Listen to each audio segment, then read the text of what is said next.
NaMo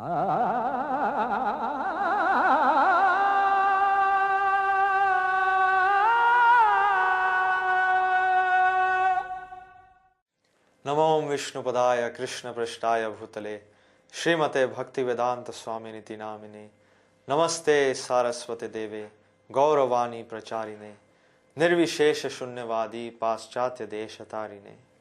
Hare Krishna. Now we are going to be discussing what are the qualities of the Guru.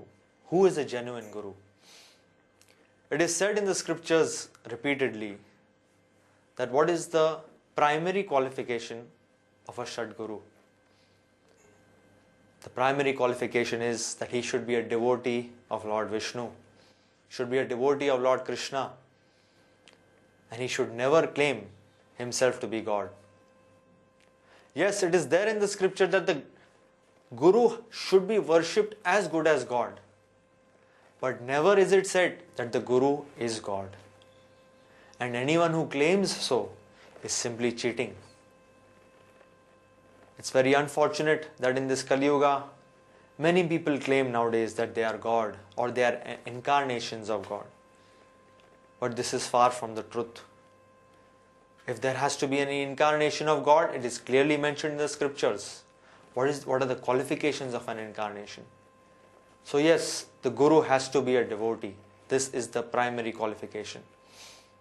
When we go further, how the Guru trains the disciple in worshipping the Lord, in engaging in God's service, in Krishna's service. This comes as an act of mercy, as an act of compassion, and an act of prachar, preaching. The Guru is always eager to see that his disciples are engaged nicely in serving the Lord, in worshipping the Lord. This is the next qualification of the Guru. The Guru never says that you worship me, you engage in my service. No, he is always eager that everyone should serve the Lord. Of course, it's the disciples' duty to serve the Guru. It is also said that the Guru should have realized the truth. The position of the Guru is of great eminence.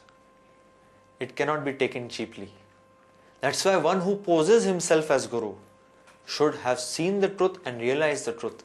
Krishna says in the Bhagavad Gita that these great souls whom one should hear from, Bhagavad Katha, Krishna Katha, why should one hear from them? Because they have seen the truth. They have realized the truth. They are self-realized souls. That is the qualification of a Guru. It's a very, very responsible job. It is said in the Ishopanishad, it is said repeatedly in other scriptures that who can become Guru?